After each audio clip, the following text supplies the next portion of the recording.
Welcome, everyone. Welcome to Westward Bees. How's it going, Todd? Great. How's it going, Brian? I am doing much better than the last time we talked. Thanks for asking. I see Clay's in the chat already. How's it going, Clay? Good to see you. It is, what's the date? May 21st. It's crazy how fast May has gone by. Yeah. There's John Westcliff. How's it going, John? Here's a big celebration for me today, Todd. I actually right here am liquefying my last bucket of honey from 2025. So I'm kind of cutting it close as far as having honey for this year. I just started pulling frames today, and we'll kind of get into what the flow's been like a little bit for me here. It's definitely been different than every other year I've kept bees. So that's kept me on my toes for sure. I see we've got some of the usual suspects in the chats. There's Matt. How you doing, Matt? There he is. Well, how are you guys? Awesome. Great to see you. We were just kind of checking in. It's been a while since we've had a live, so Todd and I were just kind of seeing what's going on. How are you tonight, Yes, sir. Matt? Yeah. Can you guys hear me okay? Yeah, we can hear you fine. I see that you don't have your pig phone tonight. I don't. Let me turn this so I can get you on the laptop. I'm getting a speaker somewhere else. Let me turn that off real quick.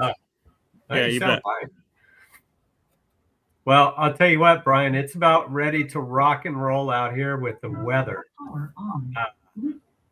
It's about that time where it's just going to start getting hot. And okay. That's never now I was listening to Keith talking about the dearth. Does that coincide with that hottest part of your summer?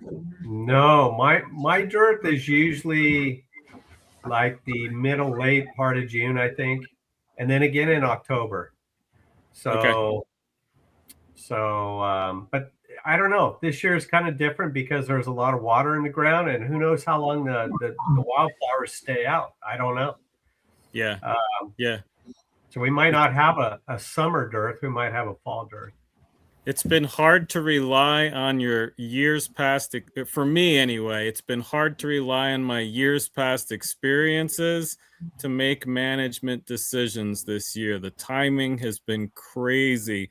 We've had essentially March and April flip-flopped. We had a really, really, really warm March, so much so that we had the biggest flow I've ever seen in March when we usually just have a trickle.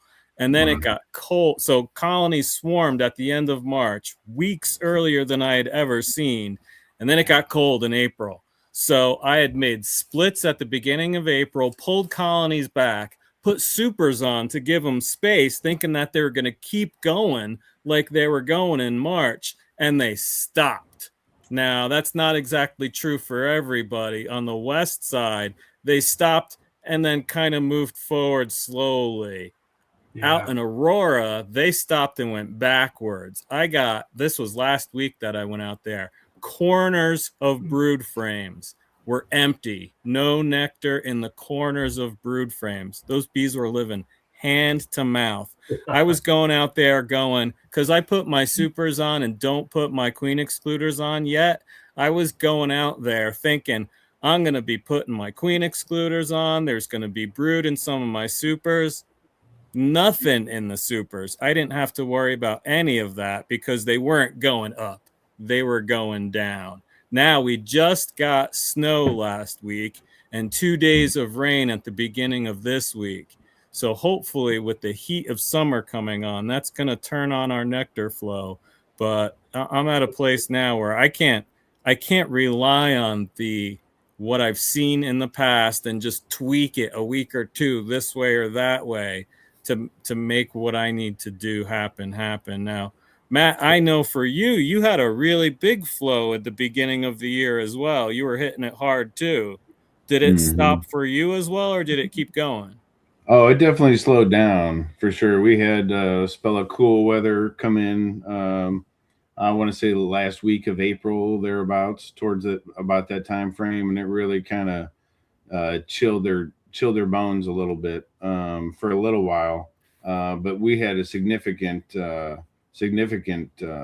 black locust flow this spring. Autumn olive was really heavy. Dandelions are still in bloom, everywhere for the most part, but white clover is taken over. Earlier on this year was it's going into my third season, right? So I have very little to compare, but it is definitely we have honey that we need to pull off right now, so I can get wet supers back on for our next main flow, which is coming up here. Yeah, ramping up to it. So you gonna get any blackberry this year? Yep, we definitely did. We got a lot of rain and storm at that time, but they came back, and at our blackberry yard, which what I call our blackberry yard, all of those blackberries now are still in bloom, or they just came in bloom. So they're, we probably have at least 2 or 3 weeks of bloom time on those, given we don't get any hail or anything crazy. But they put off nectar for a significant amount of time, a lot longer than the wild blackberry, which usually comes right at the tail end of the locust. Yeah. So, Matt, we know you really well. Why don't you give us a little bit of an introduction for the folks out there that don't know you? Tell us about your business. Tell us about how many bees you have. How do you run them? What kind of colonies do you run? And then what are your goals as you're looking forward for this year and the next couple of years as you're growing as a beekeeper? Okay. My name is Matt Ramsbottom. I'm with Sandy Valley Honey Company. We incorporated the day of our wedding, which was April 12th of 24. So I started keeping bees about the year prior to that in 23. We started with a cutout. I'm a contractor by trade. And in one of the ceilings of the bathrooms we were remodeling, I had to put up 1/2-inch backer board to accept the tile base. And I had also, at that point, when we tore off the plaster, we had to remove about a 6-foot tall comb beehive, total dirt rooster or Mr. Ed type cutout, full throttle. So my wife, Alicia, who, is basically my biggest supporter and really allows me to pursue this dream of and passion that I have, sold a house. She's in real estate, and she sold a house for a guy who also runs an apiary out of Imperial. So he helped me come and do the cutout. We found the queen, extracted that hive. It was still, maybe it was mid-March, but it was freezing outside. So I kept them in the garage, cooped up, and put sugar water on them and started feeding them, knowing that I was going to be taking them out within about a week or so. So, my first exposure to bees literally were keeping dark in the garage and going in and listening to the sounds that they make, and just a little activity that you could even observe at night or at that point in the dark of the garage, and just hearing the bees' activity, hearing them scuttle about, and also just the noises that they make. But starting an intimate dive into this rabbit hole, if you want to call it that, towards the animal husbandry aspect of it. So Matt, just to be clear, before that cutout, you had no experience, no interest in bees. It was just that thing that was. It's funny because I actually asked for a beehive just randomly at least a year or 2 years prior to that for Christmas, just out of the blue. I don't know. I can't remember a certain reason as to why we even would have asked for that, but let's just say Santa Claus brought me a beehive, and it sat in the garage unassembled. And there it sat with it had everything from the extracting tools, a little comb for the wax cappings, to hive tools, a bunch of parts and stuff, a smoker. I knew what that was, but a bunch of other parts I really had no idea what they even were, and it just sat in the garage. So then came time for this cutout. I had to pursue being a contractor. We got to pick these jobs up and move them. Time down is lost money. And so we had to get this hive out, and that started it basically from there. So we grew up to 7 hives in 23. From there, we started doing our own splits, walkaways at first, really learning once the hive had developed swarm cells, what we do. So I was constantly asking questions to my mentor, John is his name, who also helped with the cutout. So he kind of adopted me and helped me out initially big time, and so on from there. So grew up to about 7 hives that first season, and after random splits and requeening and stuff, and then lost about half of them after the first winter. Second year grew up to about 70 hives in total, with the same thing, splitting and figuring out a little bit of the queen rearing and stuff like that. So we grew internally.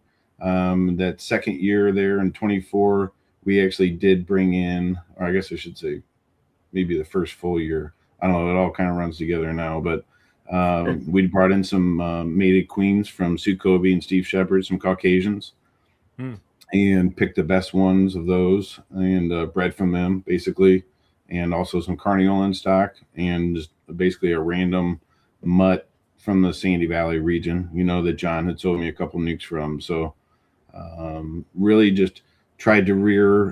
At that point, there were hives. Now it's also shifted into growing so this season, to give you an example, we're up to about 250-ish right about now. We're selling off. Stop right there, Matt. Sorry. I'm sorry. So let me get the numbers right. Yeah. So in 23, you kind of started with 3, ended with 7. Then you kind of had a bad winter. Kind of fell back to about 3, but that year, 24, you went from 3 to 70.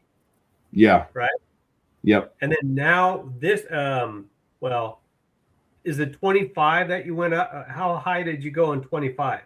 In 25, we took into the winter of 25, we took in right about 150 colonies. Wow. And then now we lost about 4% over this past winter. So yeah. Well, that's fantastic. Holy cow, Matt.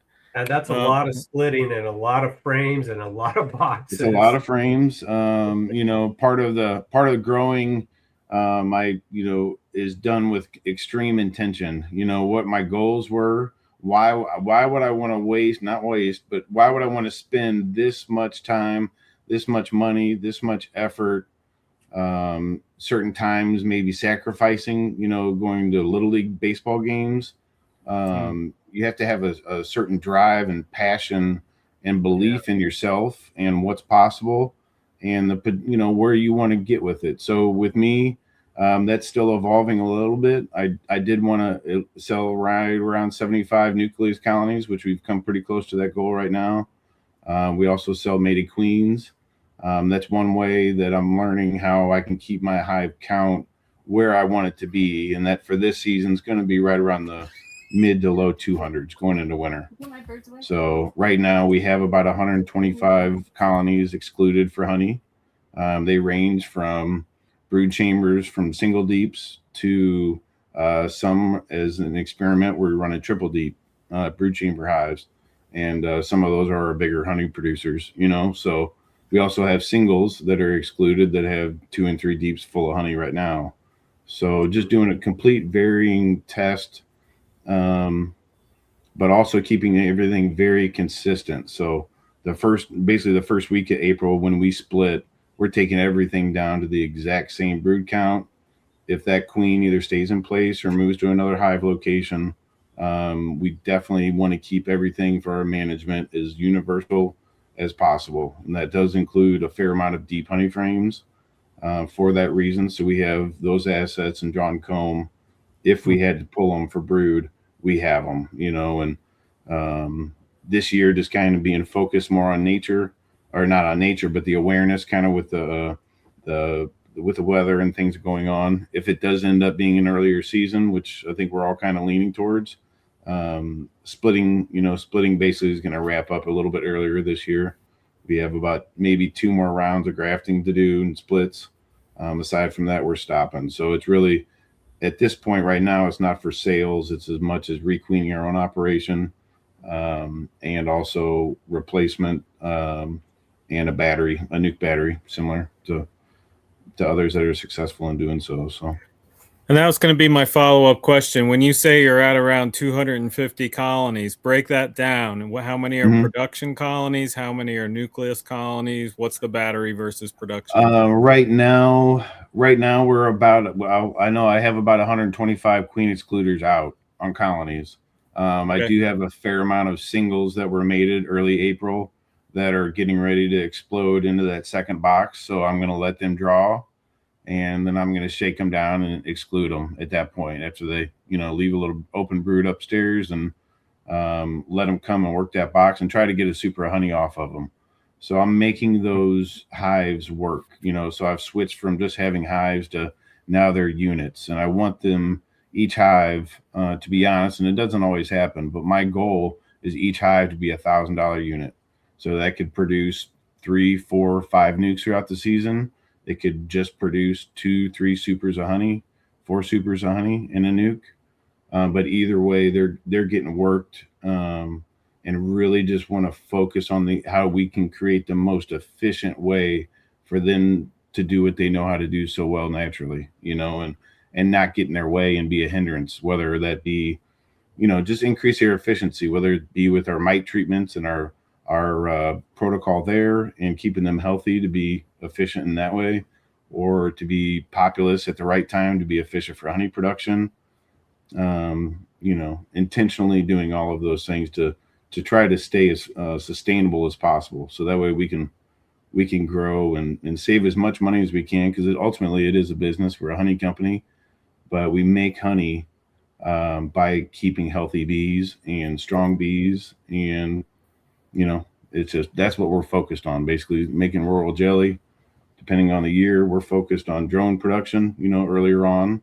When we're feeding pollen patty, maybe let's say the only time we feed pollen for the most part is second week of February, for instance, a half a pound usually per hive. We have an abundance of pollen, so we don't supplement that much.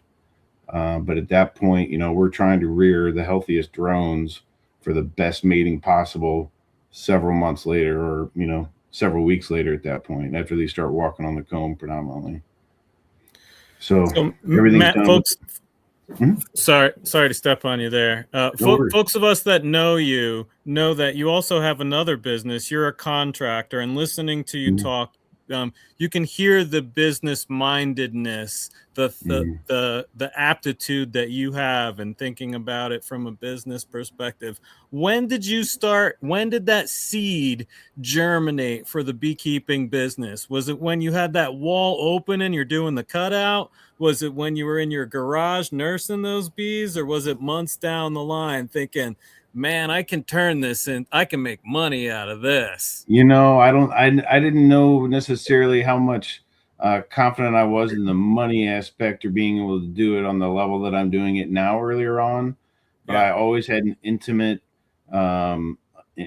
connection with farming. A lot of my farmers are from southern Iowa, in that area, and very, very rich, fertile, rolling hills of basically corn and soybeans. They did cattle and hogs, and but every time we would go there for our family get-togethers and stuff like that, it was extremely humbling to be around such generous people that basically made their living off the land, and how rooted that everyone there was compared to, let's say, a city where I grew up fairly close to St. Louis here. Was a little different. People would wave, but not everyone would wave driving by. For instance, everyone in Iowa waves. But just as a small example, so that I think that always connected me. And I finally, or Alicia and I, purchased a property, and it was it still is very hilly. It overlooks Sandy Valley. It's about 14 acres of solid timber, of undisturbed, really timber that's never been cut. So we have lots of locust. Obviously, there's a lot of cedar, but we overlook a big valley there, and that's I basically learned how. Always wanted to be a farmer, or being in touch with that. I learned how to farm without a tractor, and that's what bees have connected me with. And along with the short, they've changed my perspective, because they've created an awareness, an awareness for the weather, an awareness towards botany, an awareness towards even people, for that matter, how superorganisms can completely help take care of their own cause. Like they're focused on survival of this next winter, not making honey for us, so just helping to create the efficiency to make that happen. Yeah. And even though, Matt, you come to beekeeping with a business mindedness, this idea of how can I make a profit? How can each colony make money back from me? You also look at it from an animal husbandry perspective that I also really, really respect. You as a small scale, full-time beekeeper know that your bees, the healthier they are going to be more productive for you. I think a lot of people who look at people who make money off of bees often look at how they compromise their health sometimes for that paycheck at the end of the day. And I think your model is a great example of a model where you can be that steward of bees that you really, you're so eloquent about. Sometimes you get poetic about how No, passionate you are about bees, and that is displayed in how well you take care of them, and that translates in that making money off of bees because you take good care of your bees, so they take good care of you.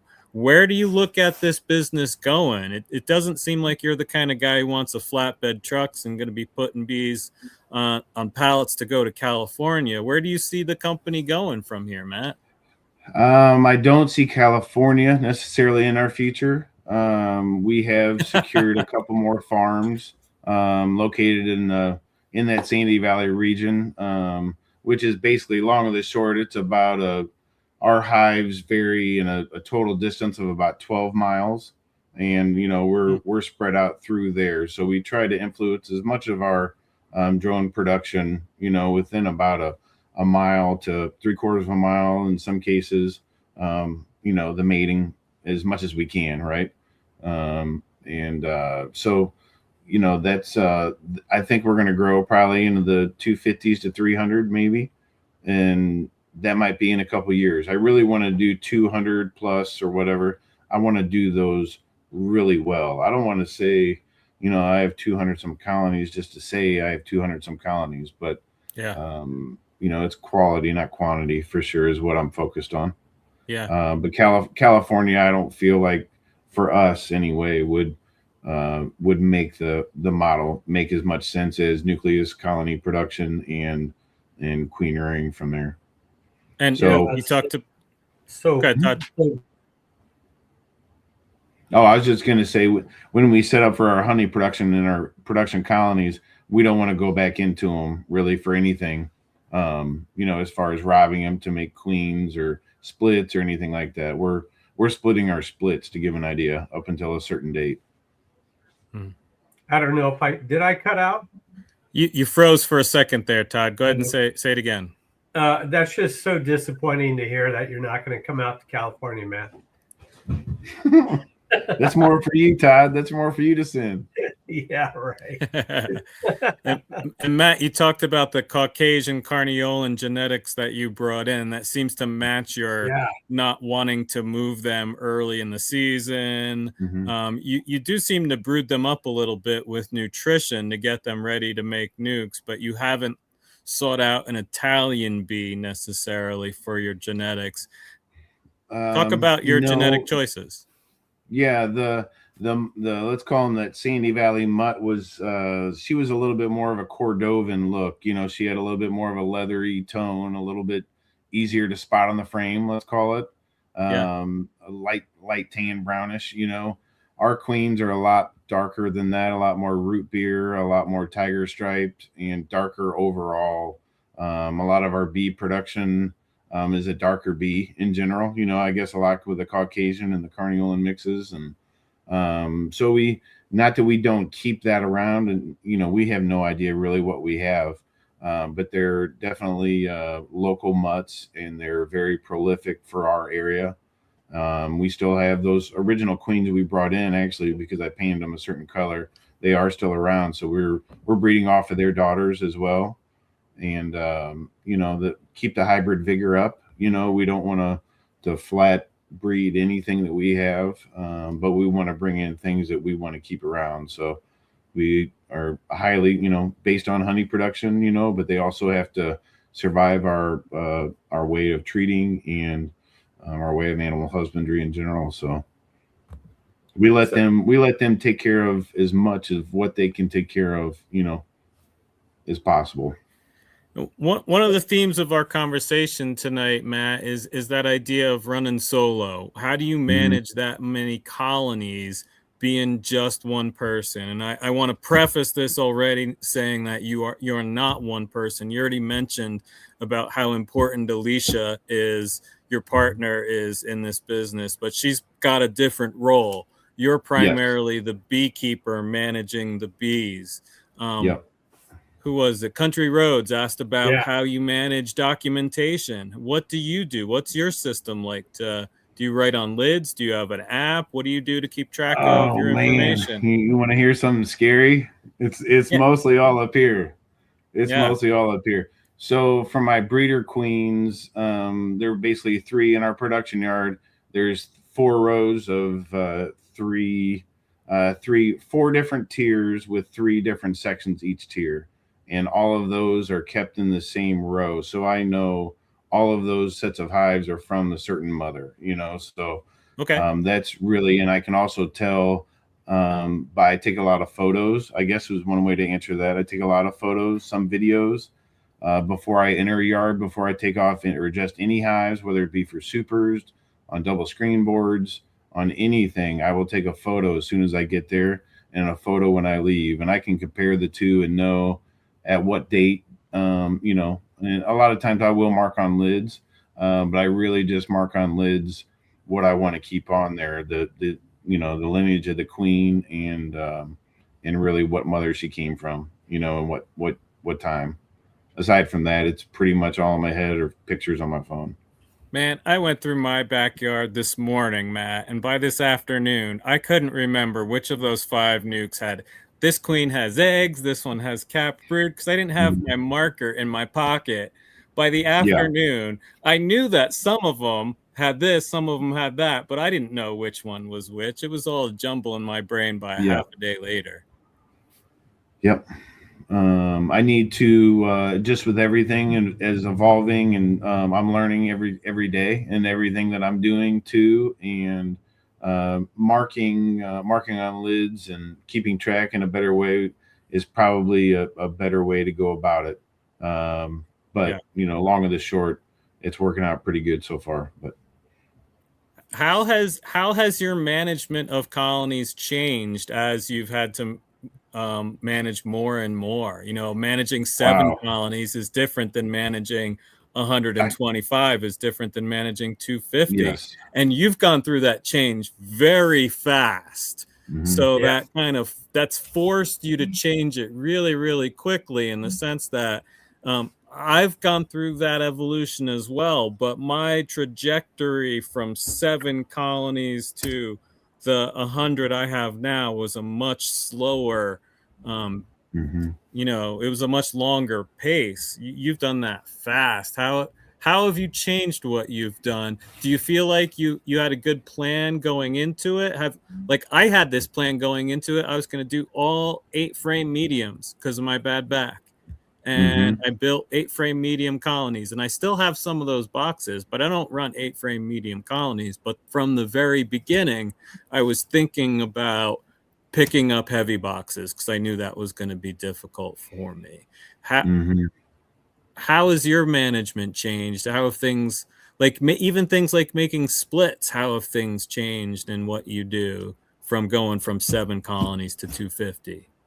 7 to 250. So to get around to that many hives, I have a goal of my own that I need to see them, weather permitting, and kind of what's going on, where I can pretty much get into all the yards, no matter what time of year, no matter how much rain, that type of thing.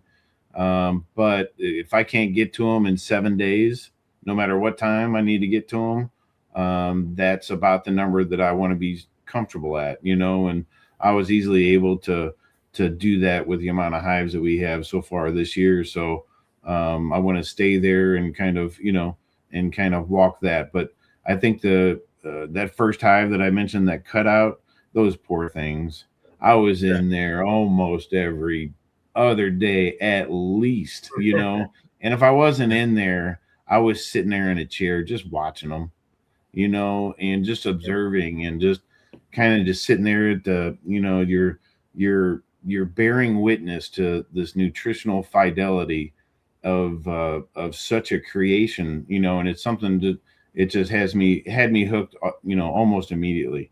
So I was almost hooked, I guess, to answer your question, Brian, as soon as I was duct taping my pants to my legs, and that beekeeper that I hired just walked right into that bathroom with the door open, the bees flying everywhere, and I'm trying to seal every crevice, big leather gloves, and he just jumps right in there. I'm like, John, hold on a second, but, now I get stung. I could get stung 20, 30 times a day, not intentionally, but it's funny. So I guess it's evolved from getting into my hives too much to, like, for instance, right now, I think I've gotten into one production hive since 1st of April down into the brood nest, and there's no reason for me to get into them, to disturb them, to possibly roll a queen, to do anything right now or the past really month and a half, unless there was an issue of population and what I was seeing at the entrance and observation.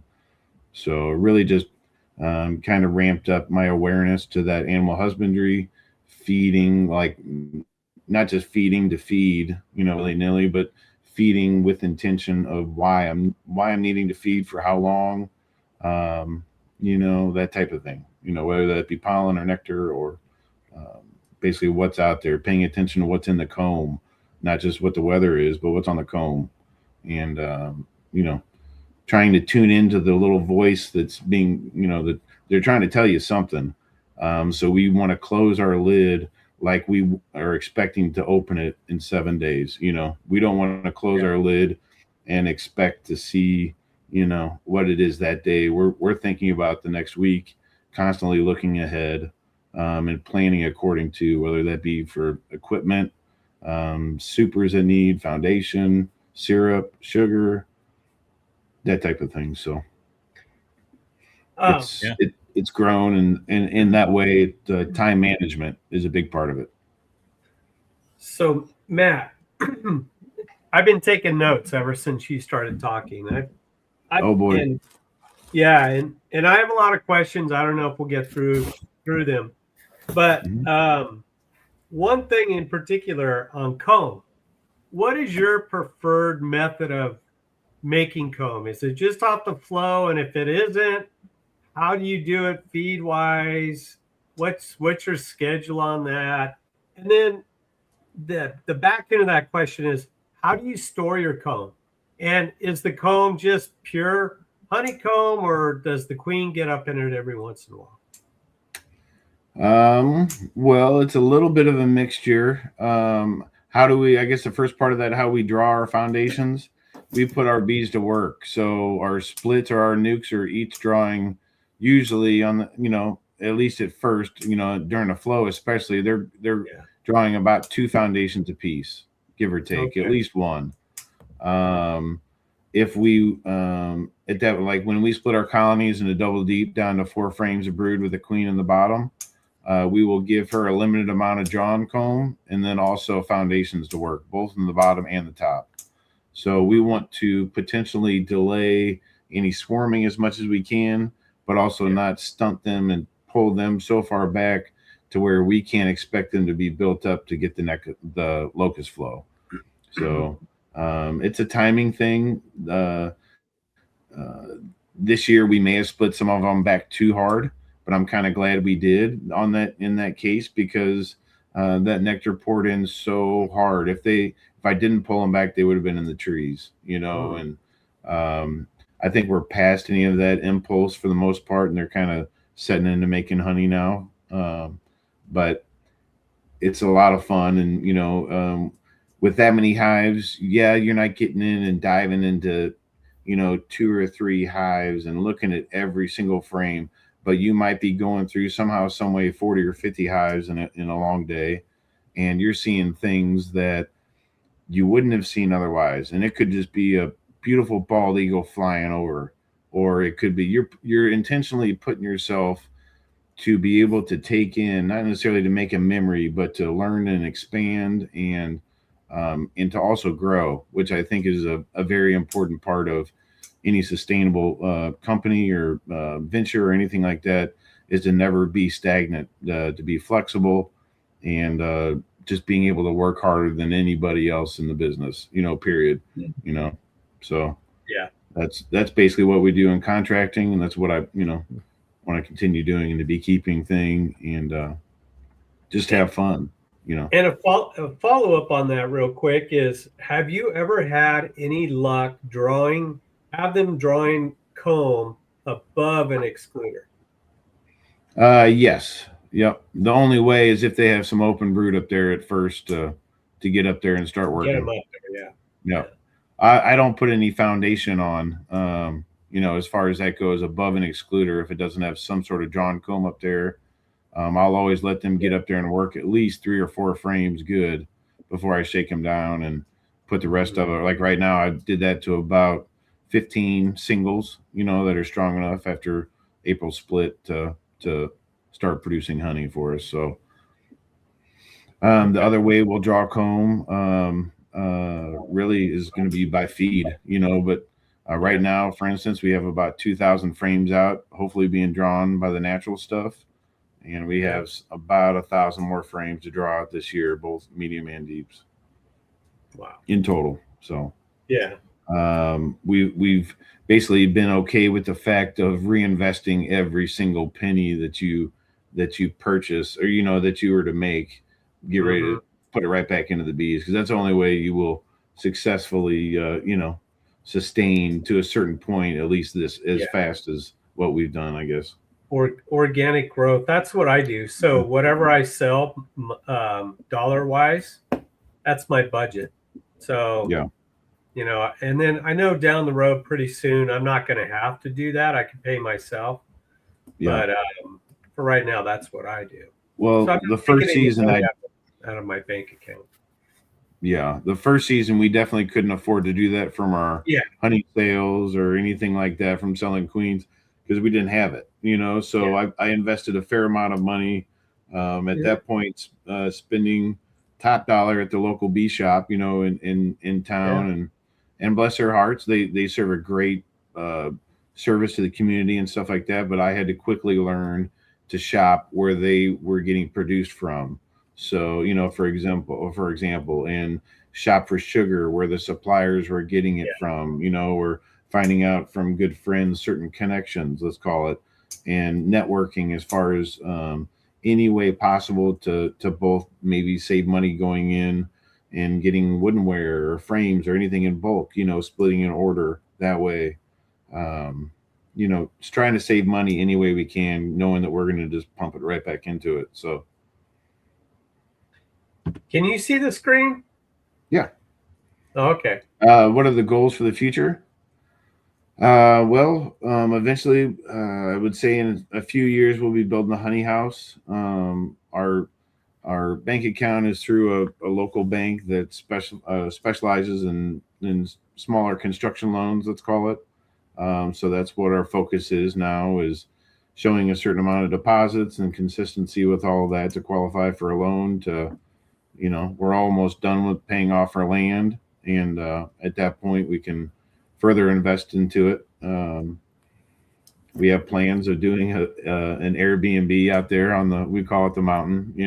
We'll probably have to move some hives off at that point, but we're a long way away from there. It's going to be a lot to put a septic tank on the side of a mountain. So, but ultimately, probably try to stay around the 200 to 300 hive range. Maybe next year we'll run about 150 in production, 175 maybe. But I don't really, at this point, really want to grow any more than I have until I know that I can absolutely do this really well at the stage that I'm at. And then may step it up. I may take it back. But there was one point earlier this season where I had my hands on my hips in the yard, and I'm thinking, I'm just kind of just looking at the bees flying, and I'm just taking it all in, thinking about how fast these double screen board splits are growing. I got to get them off. I need to add honey supers. I need this, I need that. And it's just like, not overwhelming, but it was a palpable feeling of, this is the number I need to be at right now. So I've done a fair amount of the inn is combined. full. Yeah. Yeah. So there's a Combined. couple places, Matt, as a solo beekeeper where there's like pinch points in your season.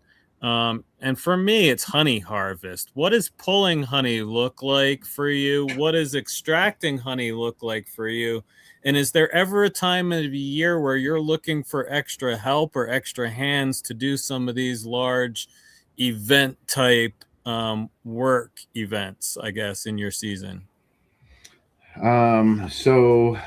Splitting everything with the bees is done pretty much all by me as far as that goes. So the harvesting, obviously that part of it and the bee work. But as soon as it goes into a bottle, Alicia takes over that part of it, does all the marketing, does all the sales, any of the markets. Obviously, I pour every bottle of honey and I'll label a percentage of that, but pretty much as soon as it's in the bottle and ready to go, she takes it from there. And her networking is she does a really good job at what she does, with that and with her other real estate and all of that. So she's very well versed with that part of the sales and all of that.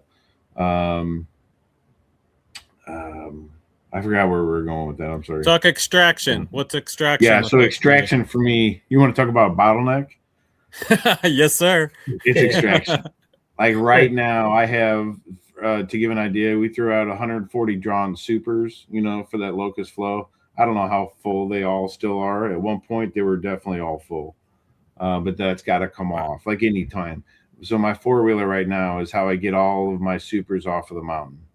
I can stack about 4 or 6 on there at a time and get it up there to my truck. So it's labor intensive. That's a lot of trips. That's just one of our production yards, but it's a bottleneck, let's say, that I need to get through. But I'm planning on buying once and crying once with that. So I'm not going to jump and get anything extravagant until I can afford something that's going to be nice enough to really save me some time, for that matter. So you're going to live the pain now so you can really afford something that's going to allow you to kick back and you're earning it now. Yeah, I'm earning it now. I plan on crushing it, hand crushing and straining 125 colonies of honey this year.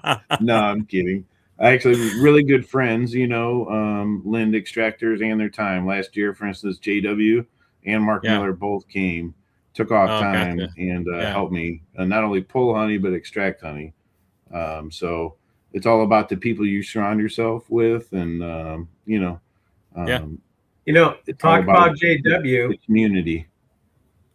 Talking about JW, that's pretty cool shirt you got on there. It's too bad I don't have one in my collection. Did you notice it? Let me show it off for JW. I don't even have one of those fancy hats he has. Look at that. That's a pretty sweet deal right there. Yeah, it's nice. Yeah. Maybe one day I might be able to afford one of those. No, I'm sure if he's not listening now, he'll catch that message, I'm sure. He'll throw me a nasty text here any minute. But that's really important too, is while you're developing a craft like what we're doing, it's kind of like being an artist, and beekeeping has allowed me to paint a canvas in other ways I wouldn't have been able to do. And following friends and talking with friends and bouncing ideas off of how, what works, what you're seeing, what I'm seeing, the differences, what they want to do next year, and different goals and stuff like that helps provide a little bit of clarity, I feel like, too. And together we're stronger, and not one of us knows it all by any means. And, just help each other learn and talking through, I think, has been very helpful for me grow as fast as I have. Brian, do you want me to throw the link up? Yeah, that'd be awesome, Todd. Yeah. Matt, as you talk about honey honey pulling, do you use skateboards? Do you use fume boards? Mainly all fume boards. Yep. Okay. And what percentage of your colonies are on your property versus in out yards? So we have 6 yards right now. So there's 5 out yards, and they vary in size from a dozen colonies to maybe as much as 20. We Okay. have, and I haven't counted the hives actually on our home yard, let's call it, where we raise most of our queens, our nucleus colonies, and where we started, let's call it. But that could range in wintertime, that would go down to about 75 colonies. But right now, there's probably 100 and a quarter there, maybe. I'm not sure. It varies there, 21 day and, 30 another day. And do you use your home yard as like your nursery, your queen rearing, Mhm. and then your out Yep. yards as your production colonies? Yep. So we raise, in addition to our splits, we'll raise at least 2 extra queens on double screen boards in every one of our yards, no matter what. And really, that's just extra insurance for anything that's going to go queenless right before the flow. If a Yeah. queen were to peter out right after she lays that first burst of brood and that winter turnover, we would have an immediate replacement there for that hive to not even skip a beat. Yep. So that's big for our production colonies, and part of the going back into, we want to have that many strong colonies, not just a certain number of hives. We want to have assets in the box, and and be able to fix our own needs as needed. Yeah, I'm the same. With the moisture we've just had, I'm going through my colonies right now, going, what do I need to do to get them ready for the honey flow that I'm hoping is going to come on? Just went to Mm-hmm. one colony today. I've been watching it. It's got a green dot queen. And Mm-hmm. today I made my decision. I'm just going to requeen that colony with a nuke. So I've got like 30 nukes as my battery that are Yep. ready to just fix colonies like that. And there's nothing Mm-hmm. wrong with that colony. They're just not going anywhere like a new queen would. So I'm going to pull that queen out and drop 5-frame nuke in and just kind of get that colony immediately ready for the flow. There's another colony in that same yard. It's a brand new queen. It's just a smaller colony. All she needs is a couple of frames of brood. So that's what she's going to get. And then a couple of supers on top. And then she's going to be ready for the flow. But that battery, those nukes you have, those problem solvers, for me, that was one of my big lessons in understanding that these colonies are making me money. And these colonies are making those colonies make me money if there's anything wrong with them, right? So that was always the division I had to make in my brain of this colony's producing and this colony's helping this colony produce. Yep. All right, Todd, I'm gonna mute myself for a second. I gotta go put my chickens and ducks away. I'm gonna keep listening, but I gotta step out for a second. Okay. All right. Yeah. I'll be in trouble if anything happens. By the way, Brian, YouTube won't let me pin the link, and it's not showing up on the StreamYard site. So I don't know what's going on. Give me a second, I'll try to do it. Give it a try when you get back. Yep. All right. All right, Matt, are you ready? It's rapid fire question time. Yeah, I like that. Right. So I know we kind of talked about splits, but what's your preferred method and how do you do it? As far as splitting earlier in the season, it's going to be with the double screen board almost every time. And that's really just due to efficiency and the lack of really needing to get into that parent colony for hopefully that, 3 or 4 week window as often, basically before the honey starts flowing. Those double screen boards are pretty much all pulled off for the year. Yeah.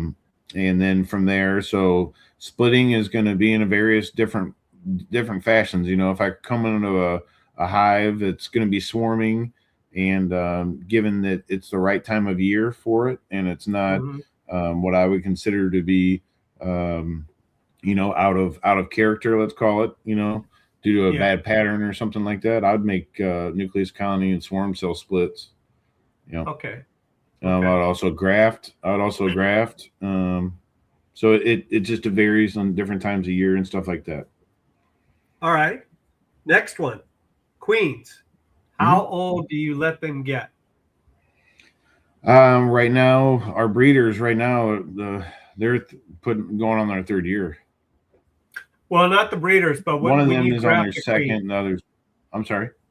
But I mean, how long not the breeders, but how long are you letting all the other queens live? Are you taking them out every other year? Oh, yeah. I'm sorry. For the most part, yeah, we're trying to requeen at least half of the colonies every single season. Okay. Yeah, that's our goal this season. At this point in time, we're going to requeen about 75 queens, 75 colonies with nuke takeovers, and that's how we do that. And you mark them, right? Mm-hmm. Okay. All right. I already talked about the T-shirt. The next one, I have two more left. The last one, is my favorite. But this one, so what is your what method do you use for mic control? What's your IPM look like? It varies. So we're all 10 frame screen bottoms. We make all our own migratory tops and all our own bottom boards, just to save money as much as we can. Yeah. So that's on the IPM. There is going to be screen bottoms, and we rotate our treatments from everything from Apogard to Formic to lots of oxalic acid. So we don't just use one treatment. We just try to use them efficiently, at different times of year. So this spring, for instance, we tried Formic for the first time, and me too. And had great results with it. So yeah, me too. I talked to Tom Nolan at Nobby last year for he sat there. It was near the end of, well, I forgot what day it was, but we talked for almost 30 minutes. Mm-hmm. And I went through all of my concerns. He addressed all of my concerns. He spoke about everything, that I was concerned with, and gave me options. And so I tried it this year. And you know what? I think that's going to be my go-to spring treatment. It's too late in the year when it cools down to use Formic here, but I can use it like in March. So that's what I'm going to do. But, the egg pattern. So it was right about the time we had to pull the pads off, and JW is who helped me with that, with the hives that we have out there at his farm. By the time we were pulling those pads off, and we did the one pad, and he came back 25 days later and hit him with OA, but that one pad treatment shut him down. And then that egg pattern was something to behold. It reminded me of a freshly mated queen that just lays up a pattern and laying in cells that are either partially drawn. I mean, if it's even hintedly drawn, I mean, she's putting an egg in it. She'll put an egg in a pollen cell. She's putting them everywhere. So that egg pattern just exploded, and I think varying the treatments and not staying again with that flexibility and always evolving and learning, trying new things. I honestly, after trying Formic, am more I'm more scared of Apogard in a sense, or more tentative with Apogard than I am with Formic per se. Now, given different times of year, it's going to be different, but that earlier spring treatment with Formic was what I consider to be highly productive. I had the classic, so in the second box, I had the classic dome shape, fresh larva, pearly white. And so I'm just guessing that frame underneath it was the other end of the basketball, or the other half of what I call the basketball.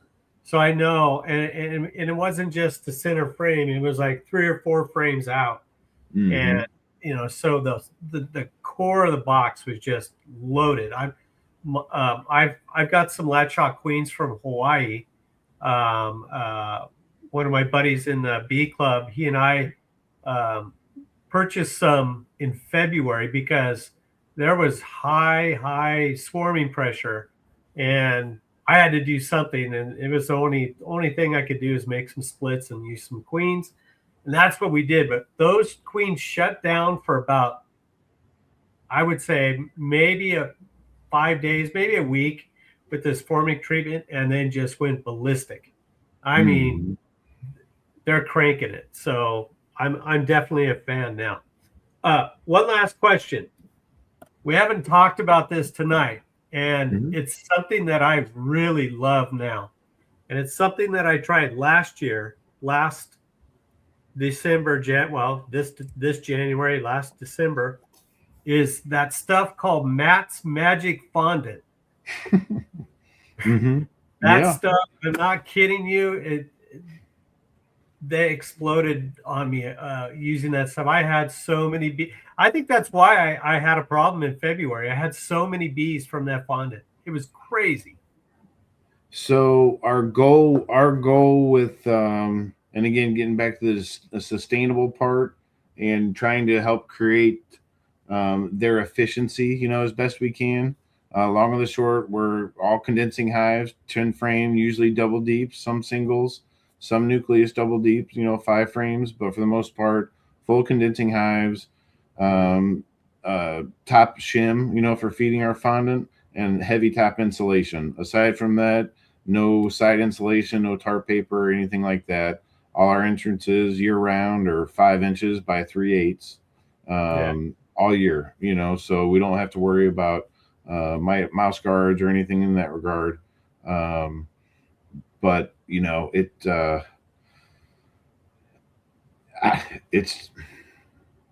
awesome stuff. yeah, I appreciate that. But it was really just a focus on how I could efficiently get them to not consume as much honey, but also not totally shut down. So one thing we try to do is always have our bees not necessarily standing still, but moving forward to that next part of their season as much as we can. Is like I'm saying, like where we want them to be in 3 weeks or 4 weeks, given the weather. We want to make sure they either have that insurance feed on them for that amount of time or that duration of cold spell. But we really just want to try to stimulate them just enough to be efficient and turn over a little bit of brood potentially, but not go crazy, at least at that point in time. Just a little bit of a recruitment force. I think our queens are laying pretty much all year long. Whether they're consuming, that's a different story, or cannibalizing. But are you making fondant right now to get ahead of things? Just a Because handful. look, No, I'm not this Expo. evening. Okay. No, So I George, have probably in the last month I've made a batch. Yeah. So George Keith, I guess he's in Connecticut. He said, "How do we get that fondant in Connecticut?" And you know what? We have some people in here from California. I know some that are not in the chat, but they're listening right now. Yeah. So, do you want to make this thing go crazy, or do you just kind of want to keep it under your hat? As far as the fondant production, yeah. Well, I mean sales. Yeah, I mean that's part of the diversification of trying to be as sustainable as possible. So trying to come up with that or whatever for our own thing, then became sharing with others, trying to help them out, and then it became people wanted to buy it, so I was selling it, and then we're shipping it. That big snowstorm we had last year, I think at that point in time it was after Nobby, so middle January, middle February, something like that. In that big snowstorm, I think we had 2,500 pounds of fondant being shipped on the road, so I just kept thinking, hopefully we're keeping some truckers safe with the weight. I don't know, but it was very, very humbling, that others were getting that same result. And that's just what we want to be able to do ultimately, is help others. And I remember the night that you shared your fondant, your story, and I said, yeah, I'm going to try some of that. And when I got it and cut it all up and put it in the baggies and then put it out on my boxes, wow! I just got to congratulate you on making such an awesome thing or a product for the bees. Yeah, it's and really good. I didn't invent anything. Let's get that straight. I didn't invent fondant by any means.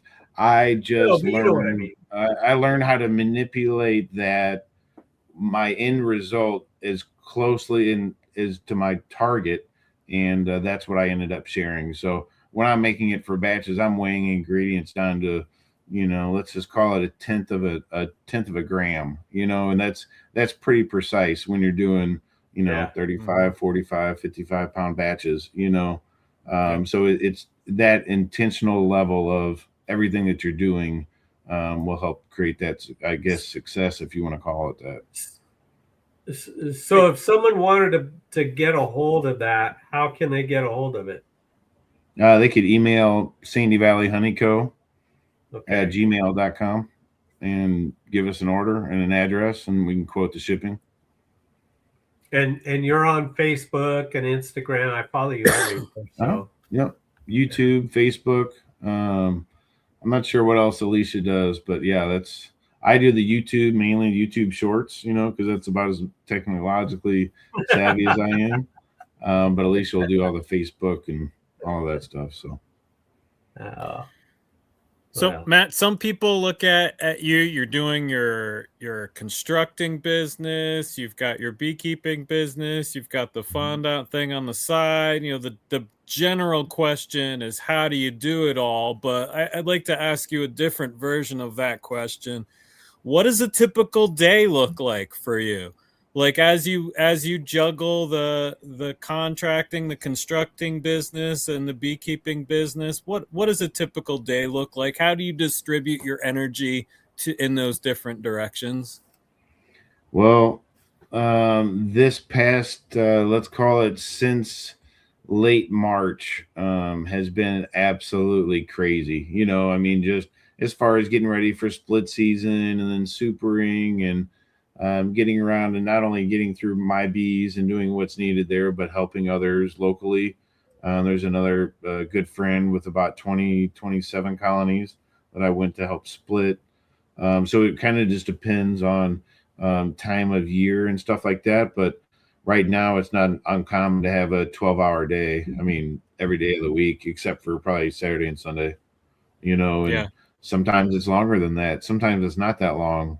But a typical day for me right now is building about 10 boxes, whether they be medium or deeps, letting them dry, going and probably working some bees and coming back and maybe assembling some frames, and stuff like that. So I've spent a lot of time right now being mad at myself that I didn't do near enough over winter, because Sure. I'm making 100 deep frames at a time or 100 mediums, whatever it is, whatever I'm going to need. I'm constantly looking forward and wishing I would have scheduled my time more efficiently when I had time to do that. But I was actually making fondant that whole time, so I didn't have time to do any other stuff. So I'll be honest, Matt. I'm a little surprised to hear you're still assembling your own equipment. At what point does time become money, and do you pay someone else to assemble that equipment for you? Pretty soon. I mean, let's be honest. You've got a special skill set as a beekeeper. Anybody can put a box together, and I'm obviously exaggerating a tad, but my point is there's a skilled set and there's an unskilled set, and you can pay someone to do some work, and there's some work that has to be you. And assembling frames can be a lot of different people. It doesn't have to be Matt. That's true. So I wouldn't be doing that type of work while I would either need to be doing bees or running or, so for the most part, I'm balancing that out with the contracting, which is usually first part in the morning.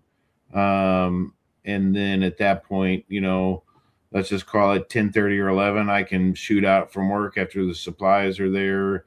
Our goals are, going to be met by the end of the day, and I'm out with the bees from that point on. And I'll be home before dinner. I'm usually home before 6 o'clock, but I have that 7-day rule, getting around to my hive. So even if it's just a walk by the front, popping the lid to see where they're at in that super, it may just take a second or two per hive. It may take a couple minutes per hive. It just depends on what I'm doing. Yeah. Gotcha. And where does your contractor business fit into this? Like, is that self-sufficient? Is that running itself at this point? It's basically to the point of almost running itself. Yeah, that's what I mean by I'll get everything set up for the most part, to be 9:30 or 10 o'clock. And, they're kind of looking at me like, what are you still doing here? And it's like, okay, you guys got it. I get it. So if I stay there and work, I'm taking work away from them, per se. Yep. They know how I want it done. They know the speed at which I need it done and what I'm expecting because, we're a pretty intimate construction company in that sense. So we know each other pretty well, good buddies and have worked together for, a certain amount of years, so it's all really consistent as far as that. It doesn't always work out, but for the most part, it works out pretty good. And this is kind of what I'm thinking too. I've never been in construction, but you must have a really good crew that you can rely on to be able to walk away So from pretty regularly. contracting is a lot like beekeeping in a lot of ways, but in major ways, it's all about the prep work.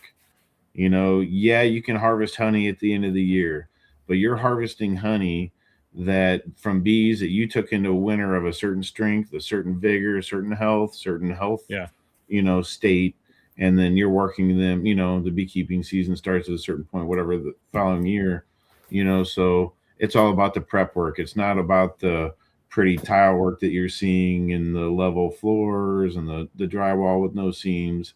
It's all the screws and the plaster and the concrete board that you had to rip out and the old floor joists you had to level up and everything else, behind the scenes and the prep work that goes into, so in that instance, it set me up for kind of a foundation or a footprint of, a business model. And I just kind of adopted different parts of that as I saw it needing to come into play.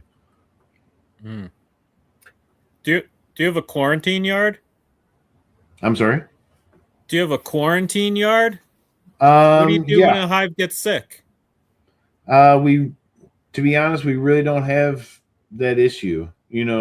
I do have an out yard that I could take hives to, I guess, if something, were to seem off, but we really don't see really any issues, as far as chalk brood or sac brood or, we stay up on the nutritional aspects as needed, so if they're living hand to mouth for any sort of reason at any time of year, we're going to make a reactive decision on how to curb that.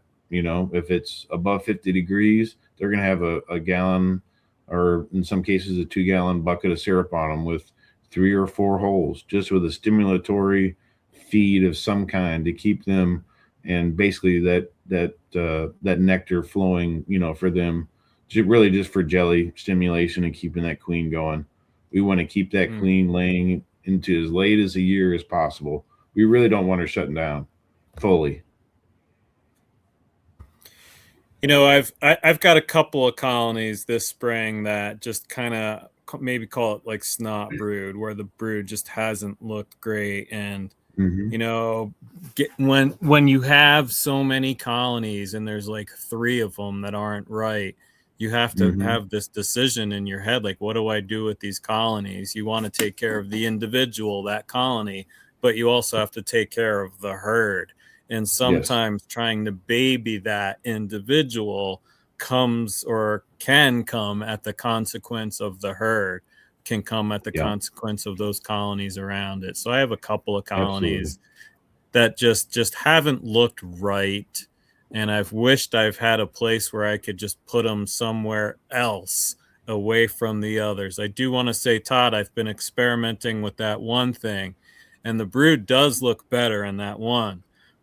But it's one of those things when you start getting shotgun pattern brood, it's kind of hard to fix itself because it's gonna, it's working on a shotgun pattern that the queen's looking for gaps to lay. So although the brood looks a whole lot better, it still looks a little shotgunny, just less so.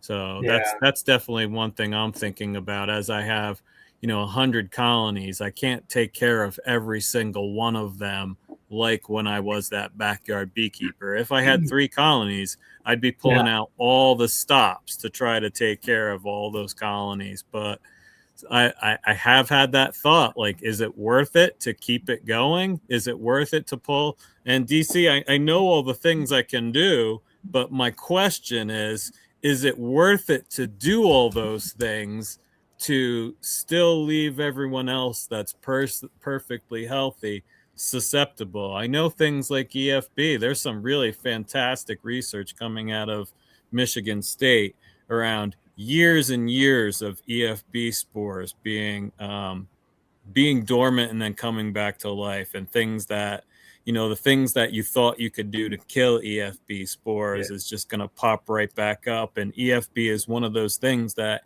you can throw the books at and it's going to look better in the summertime. You give it, you give it food, you give it 1-to-1, you give it nutrition, it can clean up, but it'll come back in those periods of stress. That colony is going to have a period of stress at some point, and at some point it's going to come back. So I have had that conversation with myself, and I'm still having it, to be honest. Ideally I'd have a quarantine yard, and I'd throw everything at those colonies at the quarantine yard. But being that I don't have that right now, sometimes I wonder, is it worth it to try to baby those, or is it better just to kind of get the soapy water bucket and move on from there?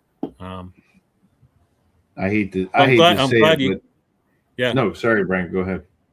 No, I was just wrapping up by saying I'm glad that you haven't seen that much and haven't had to deal with it much in your yard.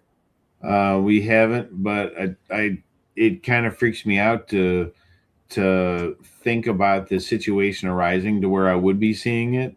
And I don't think, to be honest, I wouldn't tolerate it. If it was on a smaller hive or even a larger hive, I would probably end up destroying that comb and probably sanitizing the box, torching it. But for the most part, we have such new comb and draw so many foundations per se for replacement. I wouldn't even think twice. I would burn it, but that's just me. That's part of how we're going to help keep our numbers where we need them. Is just almost ruthlessly requeen. If I see a pattern that I'm not happy with, or something's not performing right, it gets a nuke invasion. That queen literally gets turned into QMP. And as far as that, it's just part of the sustainability thing. I don't want to have any weak links in the chain, so as much as we can help, right? I mean, we're always going to have that rogue colony. No matter what you do, it just falls apart. But luckily we're blessed with not seeing sicknesses or anything like that. Well, we try to stay up on our mite pressure too. We don't let our hives get to that point to where we would need, I guess, as much as we can. Let's call it. Yeah. I'm actually considering letting one yard go as a treatment-free yard. I'm not sure it's a yard that I'm going to have next year, and I'm not sure where I'm going to be able to put all those bees. So in the meantime, I'm going to be looking for a new yard, but I'm also at a place where I'm not looking to grow. So one of the things I'm looking to grow as a business or as a beekeeper is that mite resistance genetics. So I was thinking of letting this one yard go and, doing some tests in the fall, some mite tests in the fall, seeing if I get any really, really good candidates that could be a future breeder, and then try to patch up any of those colonies that are going to need it in the fall, because they will. Most of them will, and I know that. But it's something that I consider doing for a long-term growth, maybe giving up a little short-term colonies. But I'm also at a place where I'd be able to do that and still be able to recover pretty well, because I'm at where I need to be as far as beekeeping goes. I wanted to shift it a little bit. Most of this conversation is around how you're running colonies by yourself. How does a sideliner do everything by themselves? But the fact is, you're not. Most folks that are doing sideline stuff have a partner, have some sort of partner who's doing the product line, who's doing farmers markets, who's doing that other part of the business. How do you and Alicia balance that out? I know she does a lot of farmers markets or events anyway. She finds a lot of places to sell honey. How do you fit into that role, as that's her main role in the business? I fit in the role really as the one that's just getting stung. That's what I tell everyone at the markets or whatever. I'm just one getting stung. She's the one selling it. But yeah, all the marketing primarily is just Alicia. So I fit into literally just strictly I fill the bottles. Yep. She actually just got home. So, but yeah, so really, as soon as it's in the bottle, it's to her. So everything before then, it's me. So as far as the sales part of it, I'm limited on that just because I'm busy with the other aspect of it. So But She's every once primarily in a while, handling I that. see you go to events, right? You're Mhm. there hanging out. You're the beekeeper. Do they demand you be there? Do you bring observation I don't hives? know Like, about that. No, I usually just go to act a fool, put on my yeah, costume and act like I'm yep, blowing smoke and waving people there. But I yeah, feel like people are really appreciate they really appreciate being able to meet the beekeeper, yeah, and talk about bees. You got to be careful getting into too many conversations with people at the table because they'll block your sales potential. But people in general, I've found really find bees fascinating. And a lot of, ever since childhood, have an understanding or a love of that part of nature. And, it makes a connection with a lot of people. So that's a lot of fun. But I only do that a handful of times a year, really when I'm just being forced by the boss. yeah. Gotcha. Would I need a I've learned cash that if break? I'm having, hey, Alicia, Alicia, Hey. what's there's the up? boss. You're going to How's it watch what I going? say about. He can't talk about me anymore. We've learned that as well. When you're in a booth and beekeepers are talking, it's going to take away business. So we've learned really quickly. If you're talking bees, go out into the street, go out into the wherever, and get out of the booth so Jen can keep selling stuff. Yeah. Do you guys have a very diverse product line? Is it mostly honey? It's all just honey. So a couple different shades or seasons, of honey. And aside Yeah, from that, that's it. For the most part, yeah. just runny honey. We haven't gotten into the creamed honey thing. So it's all just runny honey right now. So Yeah, let me tell you, that is a huge, for me, that's a huge bottleneck. It's also a revenue generator for sure. But if I was just doing honey, that would change how I prepare for markets and the work I do. We spent a lot of time over the winter making like lotion bars and salves and lip balms. I've mhm. got a closet full of product, so I don't have to make it in June and July this year when that's the busy time of the season. Yeah. Um, is that a goal for you guys to expand into like the value added products thing, or is that like an Yeah. Alicia dream, like when she retires from real estate and focuses on the business?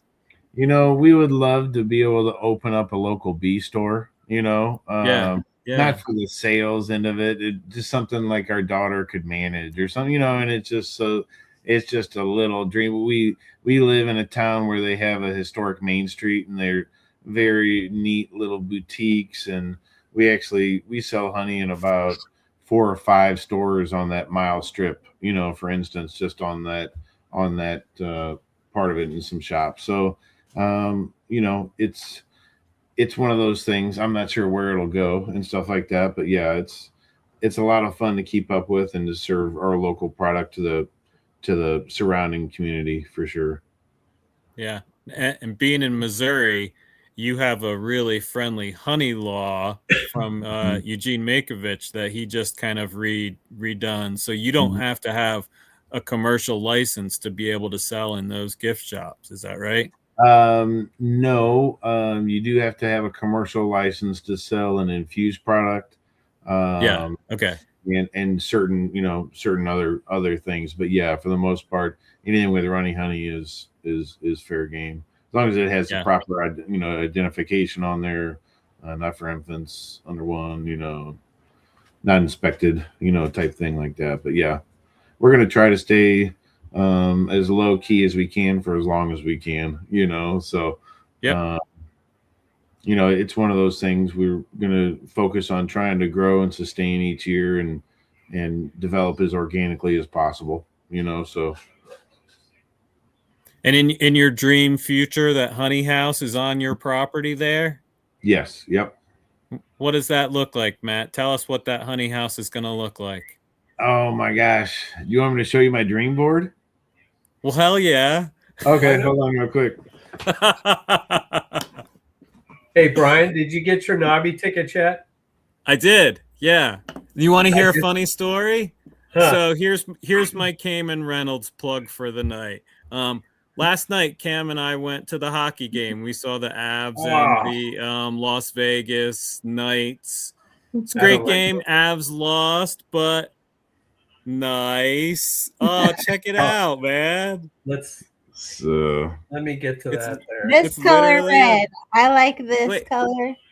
Oh, okay, It- so is this we'll have an Alicia's vision apartment board or is this upstairs. Matt's vision board? Yeah, whose board is this? Well, you know who's the boss, and then Yeah. I don't do Yeah. anything besides I boss. So he's love got the to red build it. barn. Oh my You know, gosh. Like an apartment upstairs, and then I'll work downstairs. Oh my gosh.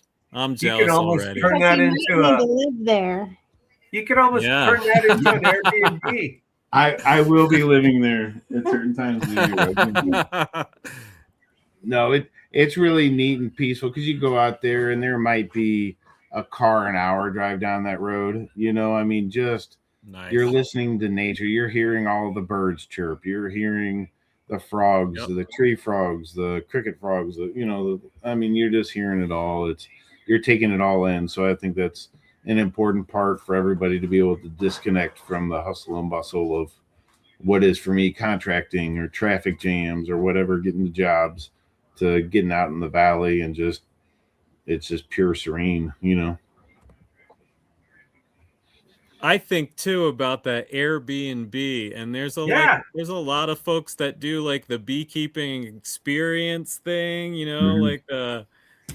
like paired up with an Airbnb. Every once in a while, I get an email asking me if I want to be one of those people to do one of those things, and I'm like, yeah, I just don't have the time for it. That's part of the problem with that kind of stuff. Matt, if you make a room upstairs, you can like rent it out, and then one of the things, you know, if you do like an Airbnb, say, hey, it's harvest time, you know, rent this place out and help us with. We have a fence when you whitewash, you know. Yeah, honey harvest experience. That's right. I guarantee you, people would love to do that to just watch how the honey is being, you know, extracted and stuff.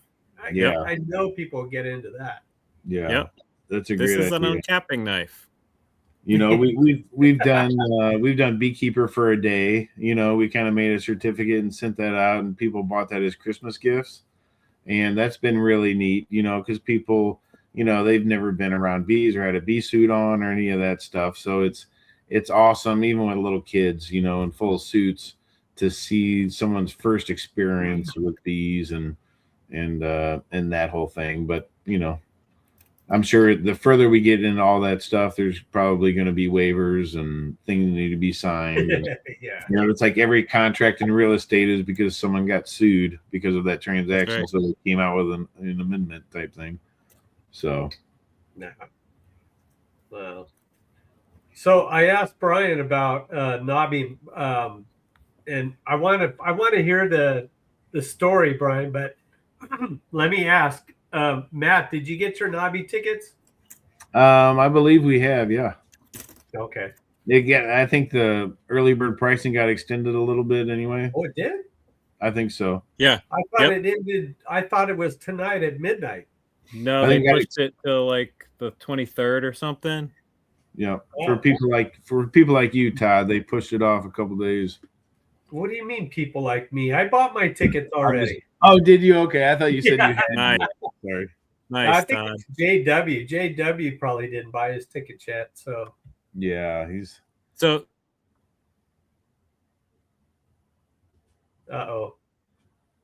Hockey game. But buying tickets to the Bee Expo cheaper than going to a hockey game. So we spent 3 hours at the hockey game. We'll spend 3 days at the Bee Expo, and the tickets for the Bee Expo is cheaper. So anybody that complains that the price of admission into the Bee Expo isn't worth it really has no idea what they're talking about, or doesn't really get beekeeping if they go there and they think they're not getting their money's worth. Mm-hmm. So there's my plug for the Bee Expo. It's definitely worth the price of admission. I just have to find a ride from the airport again. Hey, we'll make sure you get there. Are you staying at the same place, Matt? Yes. Yep. Same place. Right. I have to call them. I forgot to call them this morning, so I need to call. I heard JW he didn't slow down to 10 mile an hour, made you jump in with the door open. No, I'm just teasing. No, If you can't if have the door open. All the whatchamacallit, the stink stink bugs bugs came out, fly out. we'll make sure you get there safely. I guarantee you that. We're also, Eric and I are talking about a box truck. I think that's going to be a plan this year. There you go. Think this is my plan. I don't know if Jen knows about it yet, but we're gonna fly there. She's gonna fly back, and I'm gonna drive back in a box truck with Eric full of stuff. That's my That's cool. plan. Is that an organic budget that you have going there, or is this something more? The box, we haven't rented the truck yet. It could be any size, Todd. All right, I got one last question for you, Matt. Mm-hmm. You're an old man. You still keep bees. What does that look like for you? What is your dream as an old man keeping bees? How do you want your beekeeping business to evolve by the time it's at the end of your career and your time? What do you want it to look like then? Wow. Well, I just turned 48 in April of this year. So I would say that bees in general have given me a big perspective of how long we actually may have, in general, like how long these seasons actually last, how long of a season we actually have to mate these beautiful queens, and then it's gone. And honey, same thing. One day it's on and the next day it's gone, and it's just like, wow. And so is life, so I feel like we want to just continue to grow and do our thing and let things just happen as organically as possible. And I'm just going to keep doing it as long as I can. I've always worked really hard no matter what job I've had. And if you don't use it, you lose it. So I could see myself trying to be as similar to J.W. Irwin as possible, as far as that, just stay tenacious and just keep on going. Full throttle pretty much is my goal, until I can't anymore. So Matt, your boss brought up something that I remember seeing in the parking lot. Where is it? Last January. Yeah. Will you be renting a U-Haul trailer or something this year, or what's the dealio? I don't know about that. Maybe. Yeah, sure. Why not? I don't think we can't exceed what we did last year. I think I had, and I don't know what the rate is, or what the hauling rate is, but I think we had 1,800 to 2,000 pounds of fondant in the back of that. It was, we had a little bit of a let's call it a gangster lean. It's like this. The bumps were a little spongy, but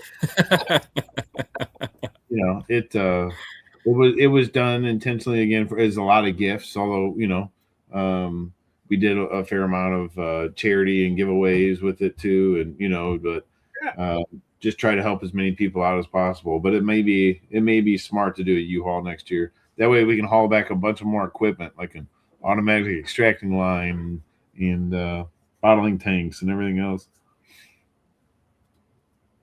That was funny. I looked over there and I saw the back end of your SUV almost dragging the ground. Yeah, it may have been.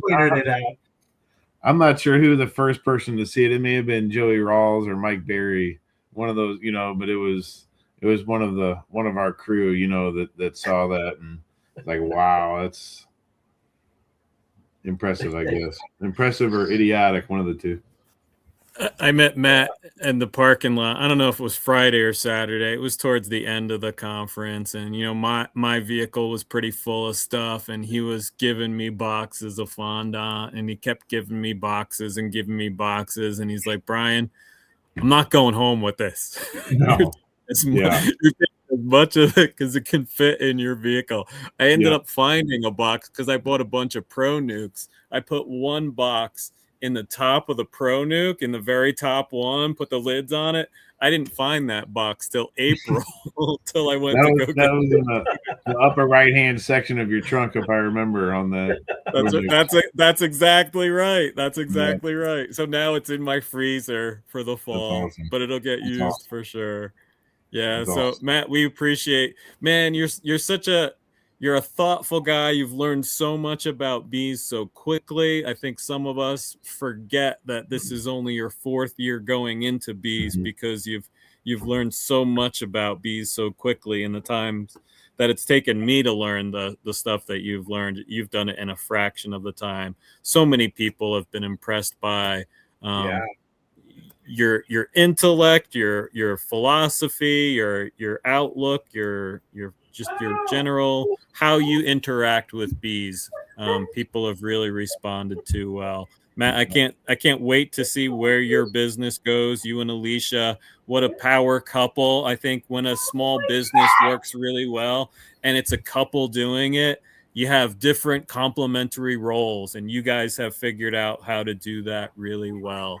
I'm really impressed, and I can't wait to see where Sandy Valley Honey Company goes, Matt. Well, thank you, Brian. To be honest, it's really surrounding ourselves, with people just like yourselves and the others that we are in touch with throughout the week, is really how I've absorbed and soaked in as much of the additional information to fine tune, let's call it the filter that you develop when you go through the labyrinth of beekeeping videos or what have you. So yeah, I owe you a tremendous amount of thanks, and you and Todd as well, for that type of knowledge sharing and the overall community aspect of what we're all trying to help facilitate here. And that's just helping each other out. So thank you to you guys too. So really appreciate the opportunity and asking me to come on. I mean, extremely humbling and very appreciated,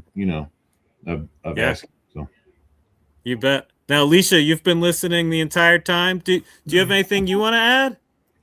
Oh, no. Oh, wow. She's speechless. Go figure. You guys covered it pretty well. We are really excited. We're supposed to be keeping a secret, but maybe we could share it. Yeah, sure. Okay. We just got nominated for the best local honey in our county, and we won. Nice. Congratulations. That's awesome. It'll be announced tomorrow, so don't tell anybody. Right on.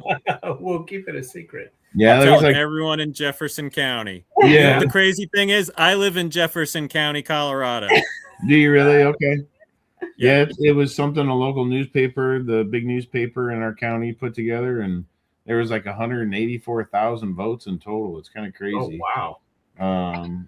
But yeah, I mean, it's definitely an honor. We have other really well-versed beekeepers here, and sure, it's one of those things. We're appreciative of the opportunity as they come to us, for sure. So. Well, congratulations, and I think that really speaks to how well you're connected with your community, and that makes me want to bring up something else that I wanted to talk about. Holy cow, what an impressive speech, Matt, that you made talking to your community about the data center thing. And your community did an incredible job pushing out these folks. And you were part of that voice in your community, really standing up against big business. That was really impressive. Todd, do you have any idea what I'm talking about? Yeah, I do. Yeah, that was I'm really happy cool. to come over here and talk for us, because we're facing similar issues. Well, yeah. I appreciate that. Thank you very much. I literally had about 2 hours to prepare, for the first speech or whatever that I gave, and it was 4 minutes in length. That's a long time to not fumble about your words and, try to make a point of some kind. Speaking in general has always been kind of a challenge for me. I've always been pretty timid, not necessarily shy, but a little timid. And bees have helped really facilitate a way to open up myself and, talk more and openly about just in general. So that was a challenge for me, but it was a lot of fun, and I think farming in general kind of went in the bucket when farmers couldn't keep their own seed, and they were sold to the chemical companies, and starting that whole. So I don't want to jump off into a soapbox, but I don't care for that type of thought, and how little respect could be given to what our grandkids didn't have a chance to even decide, and how their lives may be changed or impacted by these data centers that we really have no idea what they really do or the long-term effects are. So I just dove in hard like I do anything and just let it rip, So. I didn't know he was such a good writer until he sat down and put that together in like 30 minutes. And then we sat there for 5 hours waiting for him to speak. I didn't know what he was, really going to say. And he did a great job. I appreciate you saying that, Brian. I didn't know that you saw it. I didn't know it got shared. Yeah. Was it you, Alicia, that shared it on your Facebook page? We Is that where I saw it? A few times. Okay. That would be the share right here, so I'm not sure. Mr. Technology, you better get up with it. Viral a little bit. I'm glad. Go ahead. Is that part of your division of responsibility as well? Alicia, are you the social media person? Yeah, I was surprised when he told me that he created a YouTube page, a YouTube channel, and he had been logging in to chat with the group before we met everybody. I was like, oh, wow. So you can do technology. He acts like he doesn't know how to do some of that. I try to act as helpless as possible, at the right time. Yeah. Like Facebook login, we don't even know the password. So he has not logged in for years. But so he has named for himself social media somehow. I don't know. Not really. See, we try to divide up our responsibilities as well, and Jen's way better at the social media thing, but I have to get some content, so she's constantly bugging me, take pictures, take videos, share them with me, and I get it. And she's trying to teach me how to do a reel, I still don't get the differences and everything. So in an ideal world, I'd be good at gathering content and then passing it on to her. Like, she used to do scrapbooking when the kids were little, and social media is like digital scrapbooking. It really is. It's putting a picture up and putting all these bells and whistles onto it and telling a story. And she can do that really well. Say it again. Constant experiment. Just like, okay, is that Tom talking? Just like I'm going to play dumb that I don't know anything about beekeeping, and I'm never going to open a box. Tom better lock the door. Alicia will pay a visit. But I also bet you know so much about bees just by hanging out with Matt that you can talk bees.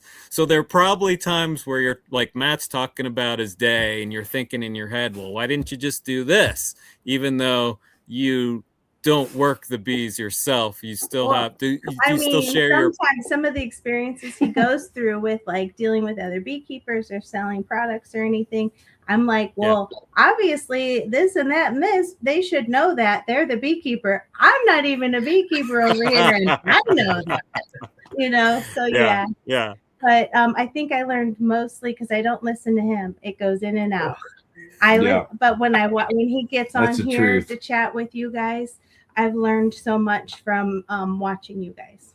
Yeah, and that's what I mean, Brian. And that's, you guys are in all of these chats for the most part are casting off these nuggets, and until we develop this filter to be able to realize that that's actually a gold nugget, just rub some dirt off of it and listen to it 3 times. You didn't hear it the first time, listen to it again, and just developing that passion to want to know more and to make better informed decisions for the next time is just part of it, I guess. All right, so I got one more question because now that the two of you are here, I'm thinking about myself and Jen, and I think about our situation and then the future.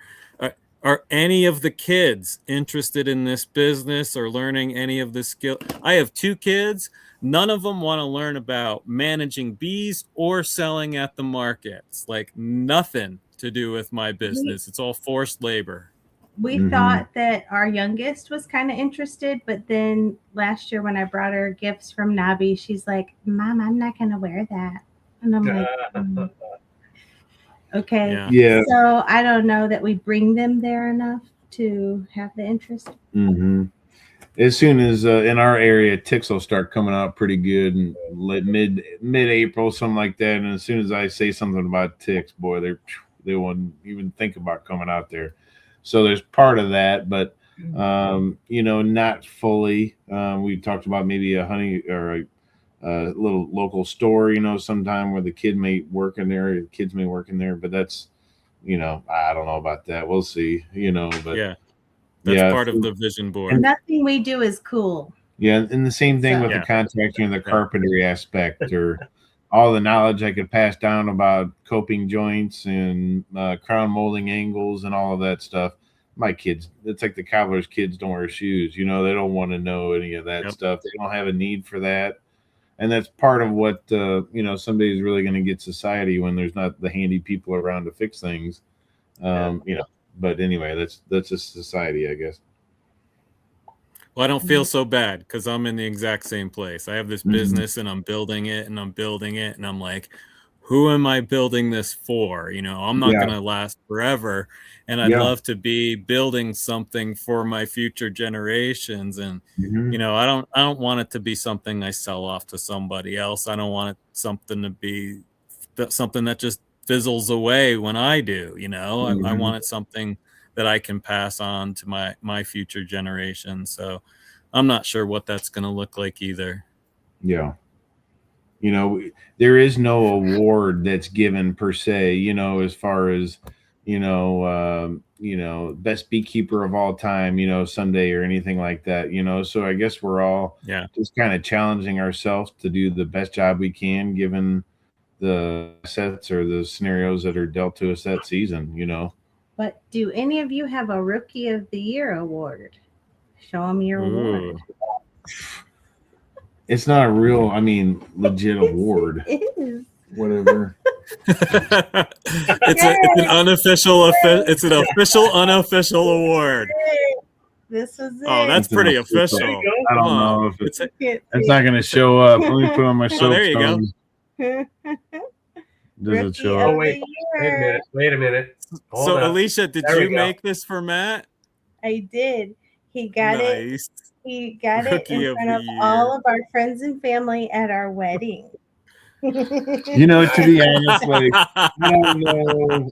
I was so proud to get this little thing. You know what I mean? This came from my mentor. He had it made and presented it to us at the day of the wedding, and I was so proud. You would have thought I had an Olympic gold medal, but coming from him, it was just like he knew how hard I had worked and the information that I was soaking up and just the passion that was developing. So he knew that I really appreciate that. So it was a little joke gift type thing, but it's kind of a joke, like what you're saying too. Like, what is this all for? We're kind of selfishly taking what we see as the most advantage of our time here to produce either our products that we believe so hard in, and why we're sacrificing all this time, energy, and effort into doing it. So at the end of the day, we have to be okay with being a hero with no audience, and really just trying to fulfill our own destiny and control it as much as we can,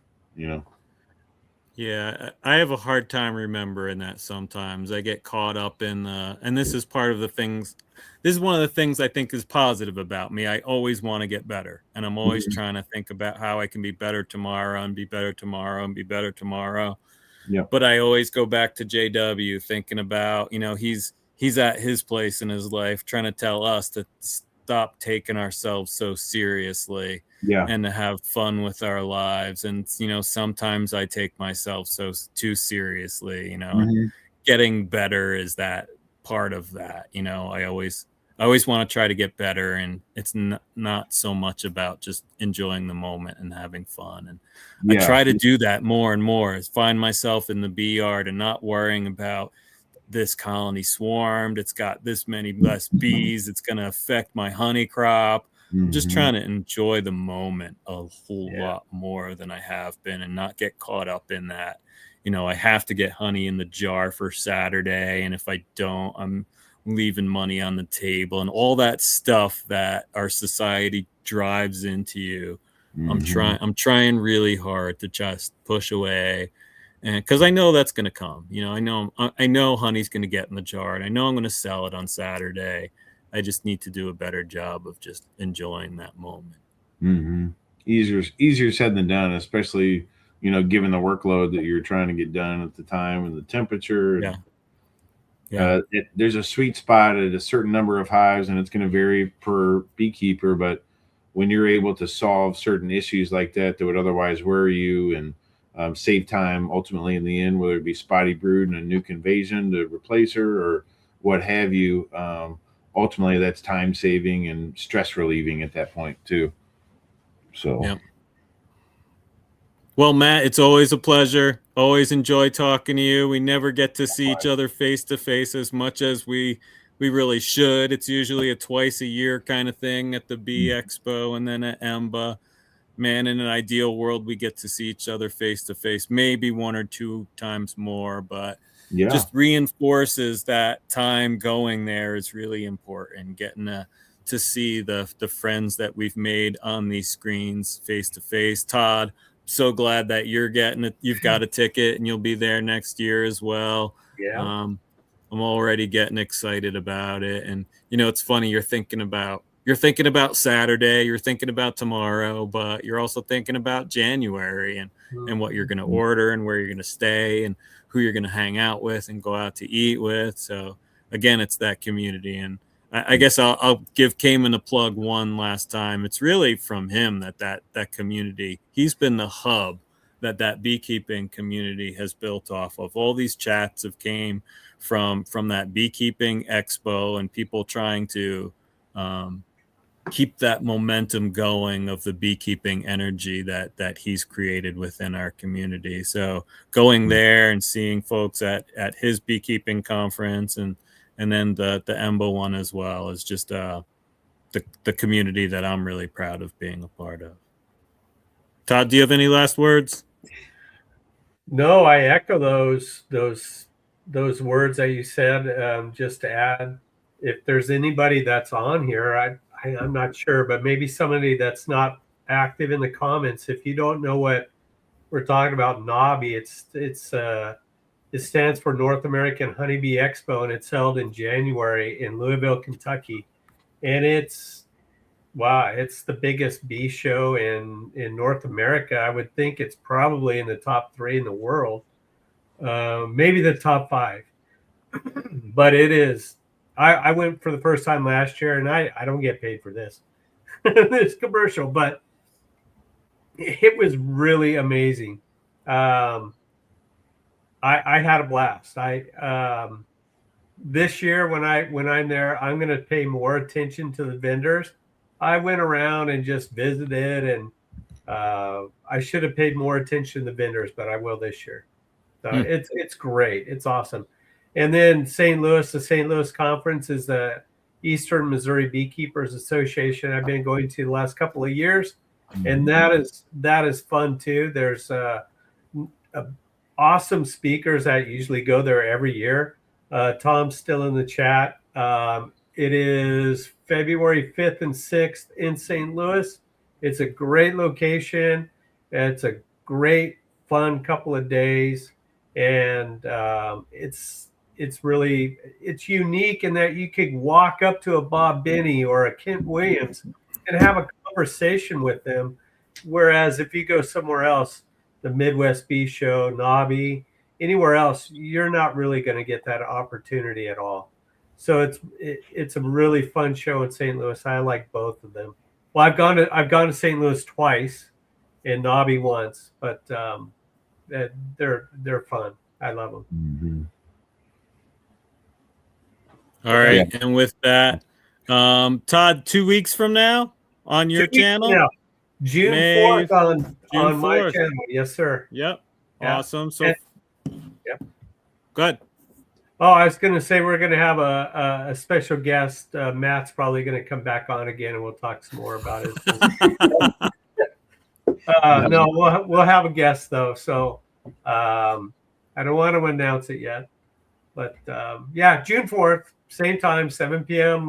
Pacific, 10 p.m. East Coast. I know it's, there's still some guys that are in here from the East Coast, and thank you so much for hanging out with us tonight. I know it's almost midnight over there. Matt, it's almost 11 o'clock your time, and Brian, it's what, 9 o'clock your? No, it's 10 Almost o'clock. 10.